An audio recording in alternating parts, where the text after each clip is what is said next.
Hotel. What's up, you guys? What's up, you guys? Welcome back to Matthew Daniels TV. Y'all see the title?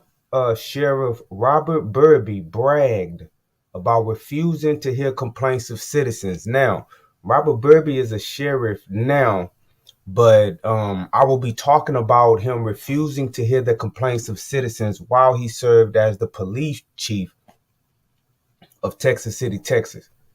Okay.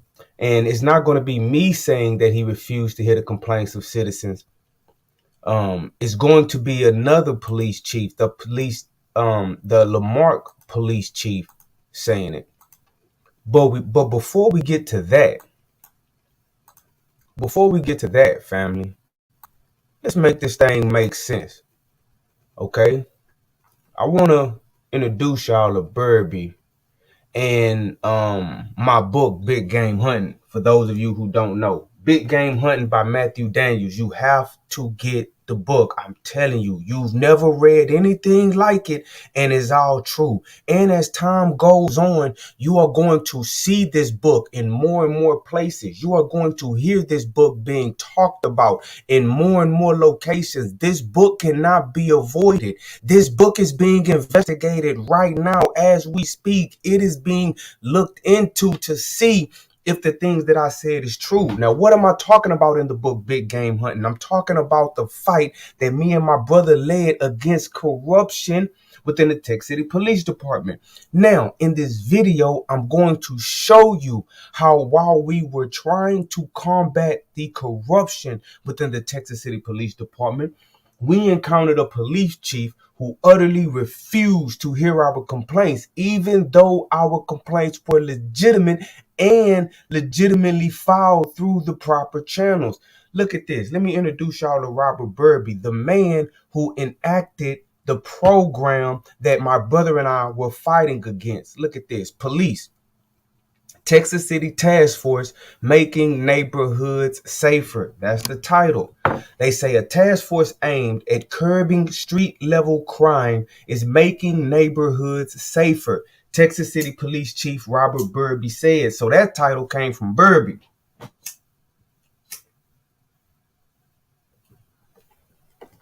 Burby said that his task force is making neighborhoods safer. But look at this article, family. This was published by KHOU staff, published on October 26, 2009, updated October 26, 2009. So look, Texas City, Texas. A task force aimed at curbing street level crime is making neighborhoods safer, Texas City Police Chief Robert Burby said. Since the field investigation team was created 2 months ago, officers have made 79 arrests, mostly for drug-related crimes and driving violations. It's a patrol shift on steroids, Burby said. We look at the crime trends that are happening now and move on that. Also online, Burby said the effort is a form of community policing. That's an ambiguous term, which can be defined in many different ways, he said. We believe in getting out there and introducing ourselves to the public. That effort includes opening a police substation in West Texas City, which eventually will be staffed around the clock in a part of town that has seen crime spike in the past 3 years. Officers don't just introduce themselves to the residents, they engage in a robust and some complain controversial tactic of randomly stopping people. Okay? Officers don't just introduce themselves to the residents, they engage in a robust and some complain controversial tactic of randomly stopping people. We see a guy who we know is usually up to no good, and he is on the west side, but normally works the east side, Burby said. We ask what he's doing over here. Officers will stop the man, ask for his identification, and talk to him while police dispatchers check to see whether there are warrants for his arrest. In some cases, officers will pat the person down as a matter of police safety, Burby said. The practice is called stop and frisk and is a common police practice in large cities. It is legal thanks to a 1968 Supreme Court decision that established a benchmark of reasonable suspicion, a standard that is lower than the probable cause needed to justify an arrest. The practice has plenty of critics, but law enforcement officials, such as Burby, swear by its effectiveness. If you are out in public and you haven't done anything wrong, we can't stop you from going about your business. Burby, who calls the stops consensual, said, if you say to an officer, I don't have time to talk to you right now and go on, there's nothing we can do about that. No one's rights are being violated. Now, this article ran in 2009. Now, the book Big Game Hunting primarily documents the fight that me and my brother led between 2010 and 2016 against the Texas City Police Department. Now, mind you, what happened was leading up to us beginning our fight in 2010, people had begun complaining about the cops because the cops had gotten extra heavy-handed on the community. And from the cops' perspective, it was Burby running something that he called Operation Crackdown 2, and it was led, all of this is in the book, and it was led by the field investigation team, or the FIT team, FIT, the field investigation team. I impeached them in the book. So what happened was the internally the police department was rotten, and it was internally divided before Burby got there. Racial division as well inside the police department before Burby got there. Once Burby got there, nothing changed. Internally, it still was a cesspool with lots of internal fighting. Now, these cops who had these internal problems inside of the community had been given this extra power in the community by Burby for part of his community policing. He came with this idea of community policing. He instituted this crackdown too, and the FIT team spearheaded it. But when they actually engaged the community, no, they were actually violating the rights of the citizens. A lot of people, right? A lot of people. And so think about it. If Burby isn't even there, and then a cop goes out, and under the guise of this stop and chat, they try to stop and chat with an individual. And the individual says, I do not want to chat with you. And the cop proceeds to force them to chat with threat of taking them to jail. He just said that they don't do that. They did it. They did it to my brother, and they did it to me. And they did it to countless others that came and talked to us. That's what I'm talking about in the book. I'm saying that they were violating constitutional rights.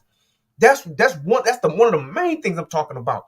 Okay, because they can't just detain you for nothing just because they want to stop and chat. That's why Burby said right here, look, hold on. This is what he said in 2009, but I got evidence to the contrary on the ground. If you are out in public, Burby said this, quote, if you are out in public and you haven't done anything wrong, we can't stop you from going about your business. Burby, who calls the stops consensual, said, if you say to an officer, I don't have time to talk to you right now and go on, there's nothing we can do about that. No one's rights are being violated. So he says, right? So he says, but even in that article, you seen where individual. Matter of fact, let me go back. I want to show y'all something. Watch this. I gotta do this. I gotta do this. Check this out, family. That article. They got a couple of people on the record. City Commissioner. Okay. City Commissioner Donald Singleton at the time, right? City Commissioner Donald Singleton, whose district includes West Texas City, said he has been stopped by members of the team. Now this is what he says. I have encouraged the chief to pick it up, Singleton said. I've been pulled over, but I was driving a car that you wouldn't expect a commissioner to be in. I call it a hoopty car. I haven't had any negative feedback except from people who have been arrested. Now, first of all, there's a lot of problems with that. Okay, he said that he was pulled over, and he's implying that he was pulled over because he was in what he's calling a hoopty car. Now, for one, a cop cannot pull you over because of the kind of car that you have, right?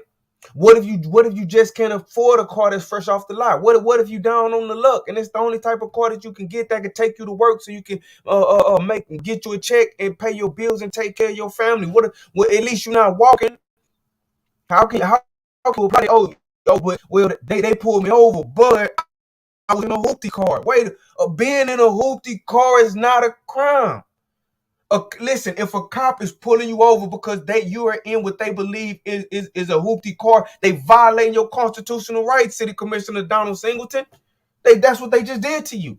But look, he says, I've been pulled over, but I was driving a car that you wouldn't expect the commissioner to be in. Okay, so now he's implying if he was in the type of car that they would have recognized a commissioner would be in, they wouldn't have stopped him like a regular citizen, or they'll pull you over and harass you all day. But if it's a commissioner, no, I'm not going to pull over a commissioner. A commissioner can commit a crime? What type of stereotypical nonsense? Well, all right, forgive me, because I don't know Donald Singleton. And I don't even want to be disrespectful, but I'm saying, come on, I'm talking about what he said. They don't get a pass for pulling Singleton over for that. He was in a hoopty. And he says, I haven't had any negative feedback except from people who have been arrested. Yeah. I'm going to be upset even if they pull me over because of the type of car I'm in. But definitely if they pull me over because of the kind of car I in and it ends up in me being arrested, you should complain about being arrested because ultimately because of the kind of car you were in. Whatever happens after that happens after that, but can't pull the person over because they're in a so-called hoopty, family. Come on. Think about what I'm saying. Think about what I'm saying, family. No, man. No. But this is Burby. This is Burby, right? The community policer, right? Okay, this is what he came to Tech City with. But y'all see the title of the video. Sheriff Robert Burby bragged about refusing to hear complaints of citizens. Now he's talking about community policing. He's talking about stop and chat. He's talking about his officers getting out and talking to people, right? Engaging with people. That's what he wants to do. He wants to just do some community policing. But does he really want to talk to people and hear their complaints? Absolutely not, because the title says refusing to hear complaints of citizens. Stick with me, family. Stick with me. Let's go. Let's do this first. Check this out, man. Check this out. Now, look at this. I want to show y'all this. Some of y'all seen this before, but you need to see it again. Y'all get that book, Big Game Hunting by Matthew Daniels, man. Now, where is it at? Hold on, I'm sorry. All right, Tech City Municipal Police Association 2012 Satisfaction Survey. Take that in.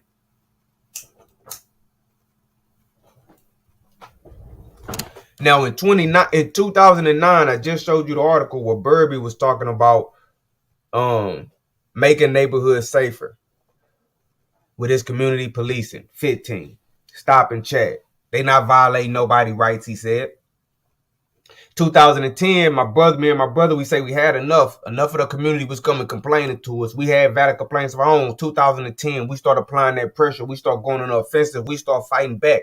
We start trying to tell Burby that, hey, these officers that you have released on the streets, they're violating our constitutional rights, buddy. We need to do something about this. Filing complaints and everything, the legitimate way. Fighting. Now, they want to pretend like nothing was going on, but look what happened. Look. What's done in the dark comes to the light, family. Remember, I told you that these officers that Burby had on the street, they came from a department that was riddled with internal turmoil. Okay, cesspool. Now, a way to understand that is, look, the Tech City Municipal Police Association 2012 satisfaction survey in 2012, a couple of years after that 2009 article, and 2 years after me and my brother began fighting their corruption, they had a survey that they did on the Tech City Police Department, which was pertaining to the internal conflict and the internal turmoil. And officers were able to go on the record about their own department.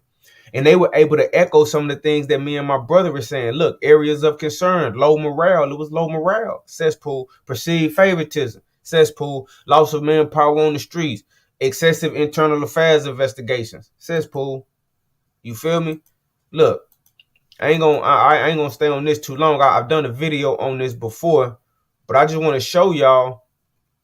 Look, one of the questions that the Tech City police officers were asked, they said, one of the question 70, each employee is treated fairly and respectfully by his or her command staff at TCPD.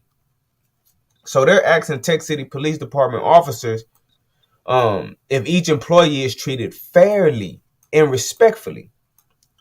Now look at this. Hold on. Oh, there you go. Now, 76% disagree.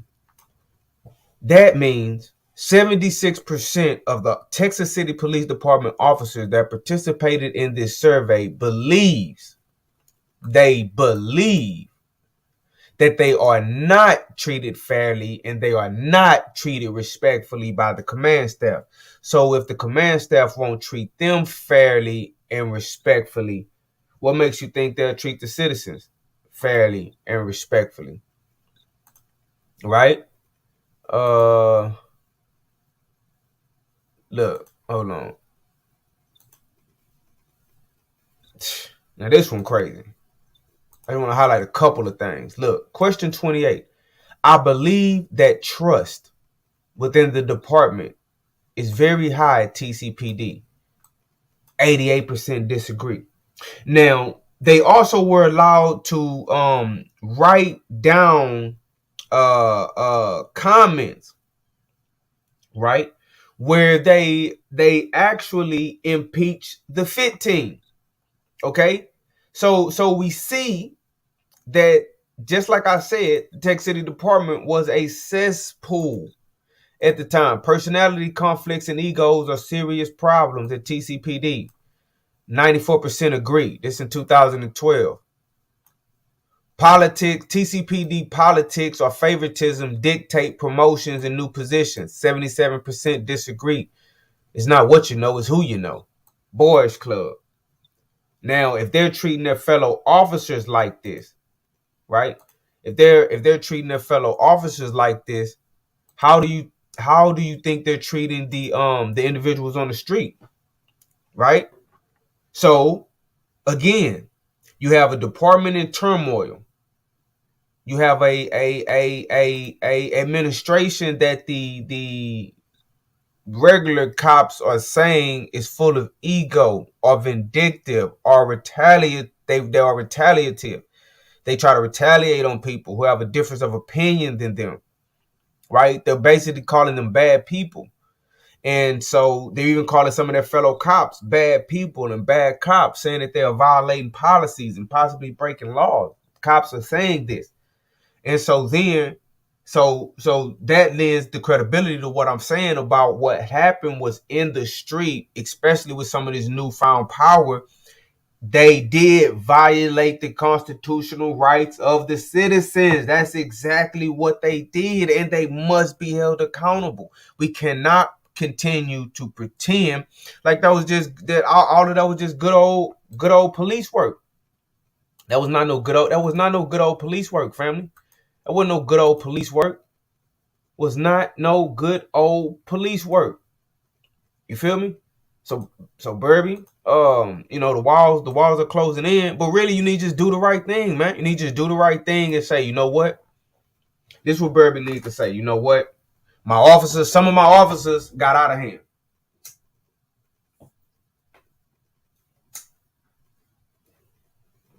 Some of my officers got out of hand. Some of my officers, they took the stop and chat too far. They did violate the constitutional rights of citizens in Texas City. And those situations need to be rectified. Those officers need to be held accountable. I don't understand why you're pretending. I don't understand why you pretending. Hold on, look. This Burby. This is what he says. In 2004. This was published in the Texas City Sun on August 8, 2004. This is from the book Big Game Hunting. Listen, y'all gotta go get that book Big Game Hunting. So this is quoting Burby when he first came to Texas City with his community policing. Now listen, to get at the heart of the issue, Burby is working with various community leaders to set up a series of town hall meetings. He did the same thing while police chief of Holly Springs, Mississippi, and believes in the face-to-face. I really believe that until someone looks me in the eye and hears me say what I have to say, they won't believe what it is I am talking about, said Burby. We are going to go into the neighborhoods and listen to the community concerns. In another quote, he says, we are dealing with quality of life issues. Those issues could be concerns of speeding in the neighborhood, loud music, or people hanging out who have no business there, said Burby. Some people are probably going to read that and say I am being nitpicky or penny ante, but we are dealing with, and I cut off the quote. That's basically what I needed out of that. But listen what he's talking about. Those issues could be concerns of speeding in a neighborhood, loud music, or people hanging out who have no business there. What? That's not necessarily trespassing. That's just you seeing somebody somewhere. Remember what he said in the article, like in 2009 later on? Oh, well, if we see somebody who's usually up to no good that normally be hanging out on the west side, if we see that person on the east side, we're going to stop them and say, hey, what you doing over here? So you mean to tell me just because somebody may have committed a crime or something like that, or may not have just committed a crime, but you normally know them for being on the west side of town. Whenever you see them on the east side of town, you can pull them over and stop them and ask them, what are they doing there? Man, family, I'm not trying to exaggerate. To me, I don't know about you, but to me, all I hear is back like during slavery days when you needed a pass. If you was leaving the plantation, you needed a pass. It's like, hey, boy, ain't you supposed to be on the plantation from the west side? What is you doing over here on the east side? What? And what I describe in the book. Now, this is really the ultimate checkmate. What I start doing in the book, family, I literally start going out in the middle of the night and walking around these areas where they was doing that harassing that just to see if they would really just try to quote unquote stop and chat with me. Would they really just try to stop and unconstitutionally detain me? And they did. Over and over and over again, family. And I dealt with them out there in the streets like I was supposed to deal with them. And I filed complaints on them. Like I was supposed to do. But then when you try to address it, see, on the surface, this is what I'm saying. On the surface, he's trying to pretend like he wants to do community policing. Like people have to look me eye to eye. I want my officers to be able to get out the car and go up to people and talk to them. He's acting like he want to engage with the community and hear what they have to say. Right? That's what he's acting like. But no, he really wants to get out. He wants his officer to be able to get out, harass you, dominate you, take you to jail if they see fit to take you to jail. And if you say anything that you don't like about it, if you say anything about them, even if it's true, I just showed you the survey talking about they own officers accusing them of the same filth that me and my brother was accusing them of. They officers, so the filth is real. We're not going to pretend like the filth wasn't real. They are on record talking about the filth. But if you, the community, it's like, okay, you want to get out the car and you want to talk to me at 3 o'clock in the morning. Well, I want to talk about my constitutional rights being violated. Oh, no, they don't want to talk about that. So the community policing is a farce. It's a game. You understand what I'm saying? How can a man that make his bones on community policing and his cops being able to get out the car and talk to you? How can a man like that make his bones on that brag to another chief, the chief of Lamar, about not meeting with somebody that he knows wants to meet with him, that had valid complaints about his art. He understood what his officers could do with that newfound power. These out of control officers. Look, man, okay. See, all right, watch this. This why a lot of them will never go on the record. A lot of them will never go on the record. Now this is what a Texas City cop said. I'm quoting an article that quoted the cops that took the survey. Look right here. I personally feel as if the NARC team should be disbanded and placed back on patrol. The NARC team is the FIT team. The FIT team is the field investigation team. The field investigation team was the team that Burby was talking about in the article in the beginning that he said that it was making the neighborhood safer. In 2009, Burby said that the FIT team was making the neighborhood safer. In 2010, me and my brother started fighting and talking about they violating our constitutional rights. In 2012, you have a Texas City Police Department officer on the record saying, I quote, I personally feel as if the NARC team, which is the FIT team, should be disbanded and placed back on patrol. I know why you don't want to listen to us, Burby, because you know exactly what we're talking about. Look, favoritism was a sore subject to several of the officers. One Texas City police officer, I feel favoritism among Sergeant Pope, Corporal Flores, the FIT team. The FIT team is the field investigation team that Burby was praising. Our NARC team and its members is more than apparent and more prevalent than other areas of the department. I understand that on some level, favoritism in every aspect of life exists, but when it becomes unprofessional and apparent violations of policy and even possible laws are ignored, it becomes egregious, in my opinion. So you have a Texas City police officer saying when it becomes unprofessional and apparent violations of policy and even possibly laws are ignored, it becomes egregious, in my opinion. And he's saying all of this in reference to Burby and the FIT team, the same FIT team that was quote unquote making the neighborhood safer. The same FIT team and other officers that my brother and I saying was violating the constitutional rights of the citizens. So you have officers these officers need to go on the record publicly, because what I'm saying is these officers violated the constitutional rights of the citizens of Texas City, and they must be held accountable. I don't care if it was a year ago. I don't care if it was 2 years ago. I don't care if it was 3 years ago. I don't care if it was 4 years ago. I don't care if it was 5 years ago. I don't care how long these people try to run. I don't care.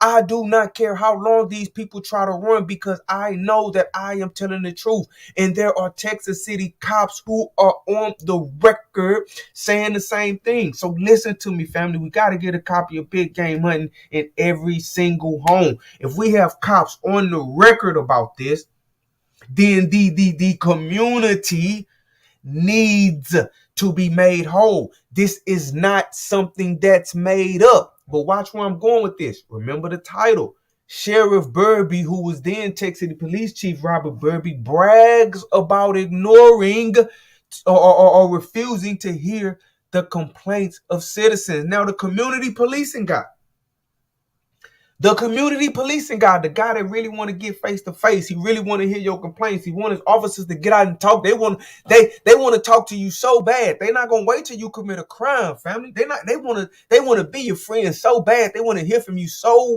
bad that you can just be walking down the street minding your own business, not committing a crime, and they want to pull up and talk to you, ask you who you are, where you going, pat you down for their safety. They safety, bro. If you never pull me over, you you are safe from me. If you never even stop me, why do you need to be safe talking to me? Don't talk to me. You see, but you want to talk so much. But then I'm going to show you. But when you want to talk about the crimes of police officers and the violating of the constitutional rights, he brags about refusing to listen to you, and bragging about it. That goes to show that the community policing is out. It's a sham. It's a sham. Look at this last paragraph. This officer pleaded for help. TCPD used to be a desired department to work for, but now instead of applicants, we get laughed at due to our childish and immature ways of our administration. Pause. Now, I wrote this book. Now, if you hear me saying, it was a cesspool. It was crazy. It was out of control. The administration was out of control. It was a lot of internal turmoil, a lot of internal fighting. A person may look at me and be like, "Oh man, I don't know why he's saying that. How would he even know? He don't even work for the Tech City Police Department." So I say, "Okay, wait a minute. That's a good point." But here's a Tech City Police Department officer saying it. He's saying that their department is being laughed at. Huh? Yeah. Hit a little harder. Hit a little harder when they said, "Look, best of their ability, seeing how much stress the department brings itself. Please help." So these officers that's crying out for help are in the community. Doing what? Read the book and find out and make the community whole. Right? It's crazy. Look. Right here. I don't want to read that whole thing, but right here with a hand in. There is something terribly wrong when an officer is investigated for not updating an extra job form, but another officer, all members of the fit team, keep coming up, can cause unjustified bodily injury to a citizen and not so much as an eyebrow is raised. The fit team is out of control and the chief allows it. I'm so glad they wrote that into the pages of history in that article. And I'm so glad. See, they never wanted this article to see the light of day. They never wanted this article to see the light of day, family. They never wanted that survey to see the light of day, family. And you want to know how I know? After I had uncovered this doing my research as the Minister of Information, I printed this up. Before it was in a book. I was just living this stuff. I printed it up. I took it to one of those meetings Burby was talking about, where they want to talk face to face. Me and my brother, we went in the meeting. And so they talking about their mundane stuff, and we start going in. And so, boom, I pull out the files. I pull out the survey report. Burby started cutting me off, over talking me, saying that, "Oh, that was 2 or 3 years ago. We're not going to talk about that right now." And trying to shut me down on that. And I'm trying to talk about that. Then my brother was talking about something. So he would not talk about that survey in this article. So he didn't want people to know about this. But now it's out there. So in 2009, Burby is talking about, the 15 making the neighborhood safer. 2012, all of these officers are consistently complaining about the 15. So what was the 15 actually doing in the community? I know, it's in big game hunting, violating the constitutional rights of the citizens. It is plain as day, family. And when we try to complain, not just about the 15, but about the officers in general, because this whole concept is stop and chat, just out of control corruption, man. Out of control corruption. Too much corruption and talk about it in one video. You got to get the book. But in the midst of all of this, Burby was refusing to listen to our complaints, our legitimate complaints. So if let's say I'm a citizen, and let's say a cop violates my rights. What do I do? Oh, you go and complain. Okay, go and complain. You tell somebody. You fill out the form. Okay, you talk to this person. You talk to this person. And what if the chief, for whatever reason, just does not want to hear it? Because he knows you're telling the truth and he knows some heads will roll. So he's just trying to live another day. But that's shameful. That's shameful. That's shameful. Look, let's see what another one said. Another officer.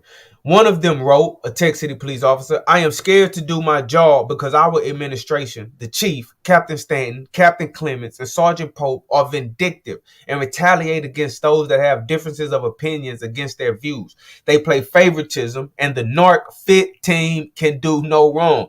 They are a protected class, which creates a lot of animosity from the other rank and file members of the department." So think about it. If the cops are complaining on the fit team and they saying that they are protected class, that Burby will protect the fit team from them, what he will protect them from the citizen as well, family. You have to see what's going on. Y'all got to get that book, Big Game Hunting, man. But it's not just the fit team, but I just want to show you the mindset. I just want to show you what's going on. This is how they living. Now this is cops saying this. This is how they living. But when you want to complain, right? When you want to try to get some recourse for what's been done, you can get none. So back to what I said, Sheriff Robert Burby bragged about refusing to hear complaints of citizens. So what I'm finna play for y'all now is a short clip of me getting Police Chief Randall Argon to go on the record about my book Big Game Hunting, and I asked him about the conversation that he had with Burby about me and my brother leading a march in 2014 on the Tech City Police Department for their corruption, and Burby saying outright that he knew about us, he knew we wanted to meet with him, he knew about the march, but he just was not going to meet with us. So I'm finna show y'all this community policing guy. Just laid it out. Y'all see who Burby is. Now I'm finna show y'all how he bragged to another police chief about refusing to hear our complaints. Check this out, family. It's wild, man. Hey, Burby, you on the clock, man. Tick tock, tick tock.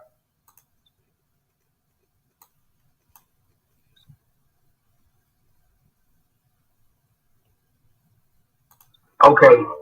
All right, thank you. My brother also claimed during that meeting that at one point, you mentioned Robert Burby. Robert Burby saying something in reference to my brother and I. Do you recall? You recall that? Yeah, I don't recall that either, but I do recall something after the meeting. I talked to the chief, then he was the chief, and he mentioned something about a march that he was going to have or didn't have in the city of Texas City. That's all I do remember. I believe it was after our meeting.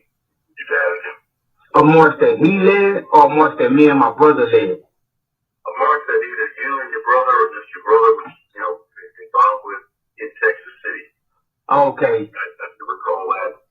But that was after the meeting, as far as I recall. Okay, well, yeah, the march happened before y'all had the meeting, but if you're saying that Burby mentioned the meeting to you after, that's fine. I'm just trying to get this, get your side of things. After the meeting, I somehow was talking to Chief Burby because he was a fellow chief, and we talked about it, and he said there was a march in the city that was related to you and your brother, or just your brother. And I do remember talking about it. Okay, and my brother said that he said that basically he was just like going to ignore us, not engage us, even though we was leading that march. Do you recall him saying anything about ignoring us? That he ignored us? Yeah, that he was going to ignore us and like without march and whatever. The only thing I recall from him saying is that I think he and you and your brother wanted to meet up with him, and he didn't want to. He just didn't want to. Did he say why? No, he didn't say. Okay. Okay. Y'all heard that. So Chief Argon went on the record as saying that Chief Burby spoke to him about a march that my brother and I led. And he said that Chief Burby knew about the march. He knew that we wanted to meet with him, but he just wasn't going to do it. But wait a minute. This is the community policing guy. This the stop and check guy. Like in our march, family, we pulled up to the city hall. We started at city hall and we marched from city hall a few blocks down all the way to the police department, and we stood in front of the police department protesting with our signs, yelling and chanting for a while, and then we went up to a street. Now, oddly enough, while we were in the parking lot of City Hall letting people pull up, a Tech City police officer pulled up and parked at the end of the parking lot. He did not get out and come chat. While we were walking down the street protesting, cops were driving by. We yelled at them, tried to flag them down. No one stopped to chat. While we were standing in front of the police department, yelling for them to come outside and talk to us, no one came out to chat, family. No one. No one came out to chat. No one wanted to pat us down for their safety. No one was like, hey, don't I know one of you guys that's out here protesting? Don't y'all live over there? None of that. None of that. None of that I just want to none of that. Hey man, you look like you a member of the community and you're concerned. I just want to talk. What are your concerns in the community? None of that. None of that. Man. Then he brags to another police chief in Lamar that he knew he was there, but he just wasn't gonna meet with us. Just wasn't gonna meet with us. You feel me? But remember, we're not just out here for nothing. We have legitimate complaints. Now we had the march in 2000, and hold on. See, chronology, family. You have to know chronology. Let me see if I have that in here. Yeah. 1 comes before 2, 2 comes before 3. Okay? So look at this. So this article ran September 3rd, 2014. And I'm talking about the march that we had in August of 2014. So in August of 2014, we're having a march. We're marching on Texas City PD because numbers don't lie. We're addressing them for some of their tactics, how they're stopping people, and the other things that we've been talking about, the violation of the constitutional rights, etc., etc.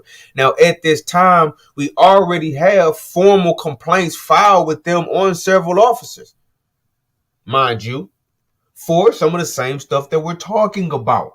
So this march is a continuation of other things, but we have a legitimate complaint because this is in 2014 and we're addressing things that happened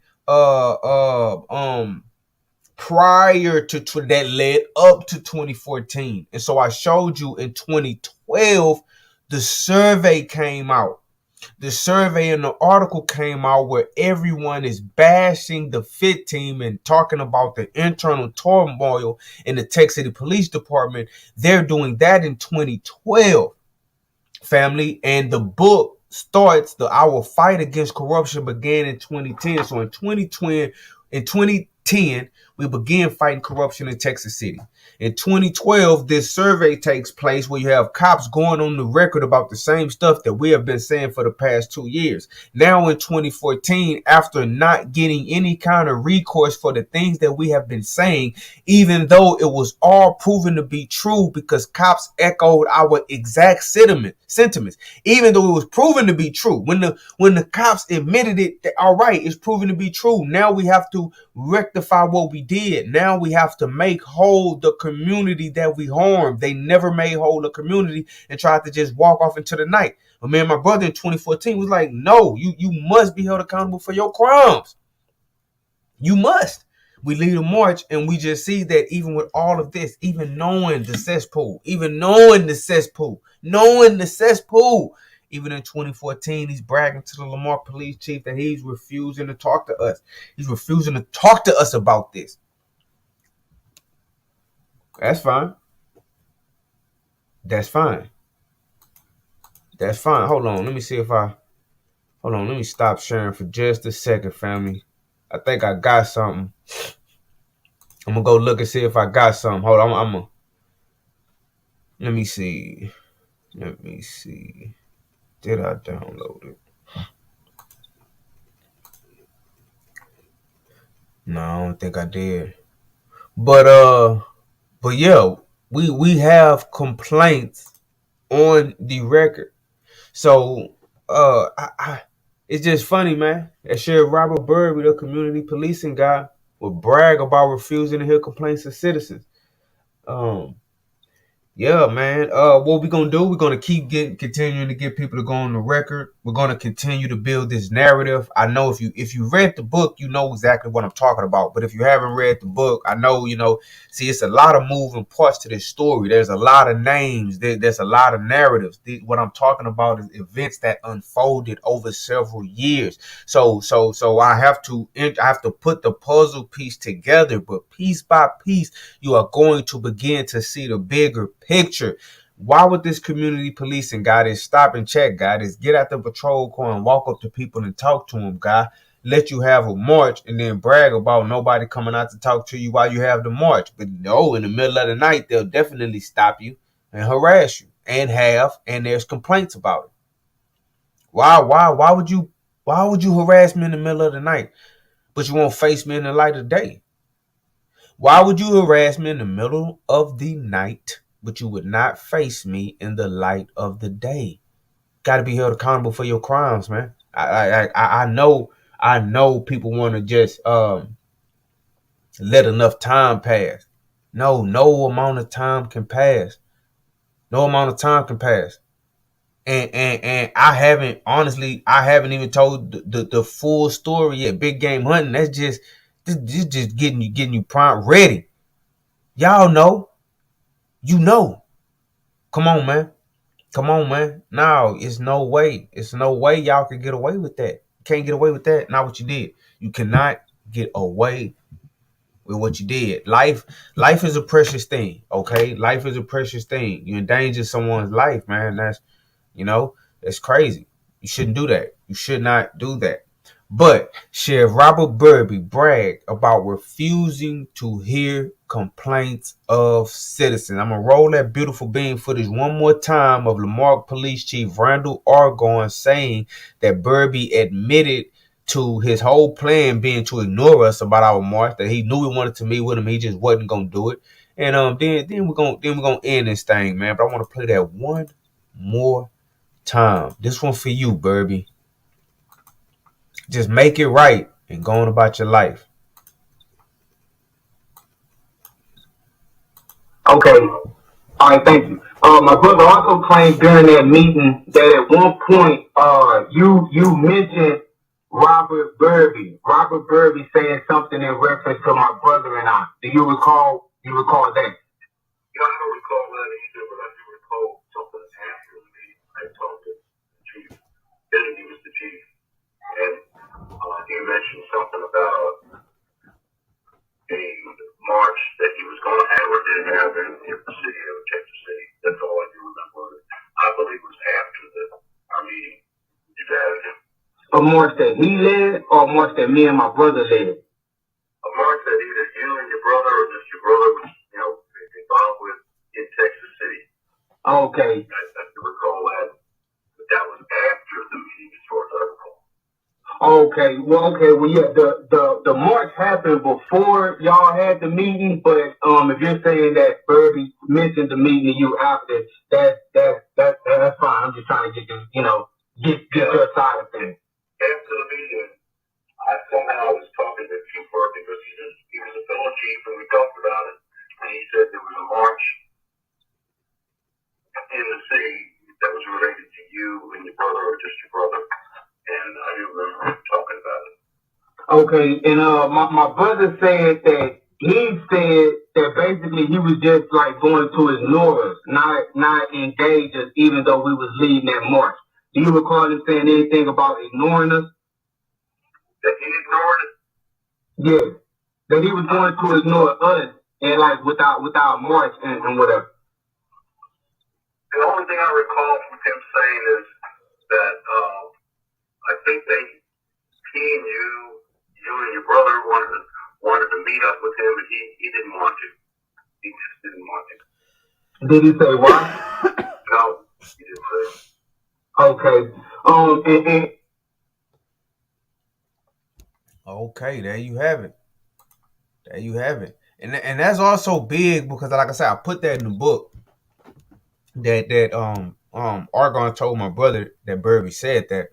And so it was good that I got him to confirm that, to tie in that he was talking to the Texas City Police Chief Robert Burby about us and about our march. It ultimately validates so much in addition to what he actually said. Even gay, and at the time when this happened in 2014, they had this meeting in October 2014. That's when Argonne told my brother that Burby said that. That was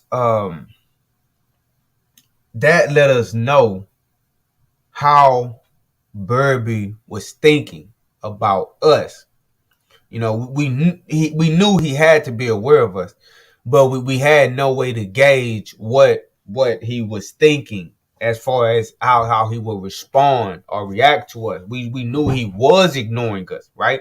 But to hear Argon say it like that, it let us know that, oh, okay, that's his tactic. That's his tactic. Okay, like we have legitimate complaints. So we're trying to voice our legitimate complaints to get some accountability. So in order to avoid having to him needing to be accountable, or him being held accountable and his officers being held accountable for their actions, he would just try to ignore the individuals that's saying it, and hope that our voice just get drowned out by other things that's going on and by time. They hope that enough time will go by that these types of things will just fade off into the night, and people are just going with their lives and be like, oh, okay, all right, that happened so long ago, yada yada yada, and then they could just go to another city, do some more stuff, and then they'll just go from city to city to city to city, just doing this nonsense. No, not this time, not this time. This time you will be held accountable. Your officers will be held accountable. The citizens will be made whole, and then, and only then, will everybody go move forward with their lives. So y'all see it. Sheriff Robert Burby bragged about refusing to hear complaints of citizens. I didn't say it. Lamar Police Chief Randall Argon said it. So I'm finna tap our family, man. I appreciate y'all tapping in, man. Appreciate y'all watching. Hit that like. Hey, go to Dandy and Big Herm. Get that book, Big Game Hunting by Matthew Daniels. Matter of fact, get a copy of all of my books. Suicide Note, Thicker Than Water, Big Game Hunting, My Beautiful and Loving Wife, and support what we got going on, family. I'm finna head out. But remember, may your name live on forever, and may your memory, family, never die. Hotel, I'm out.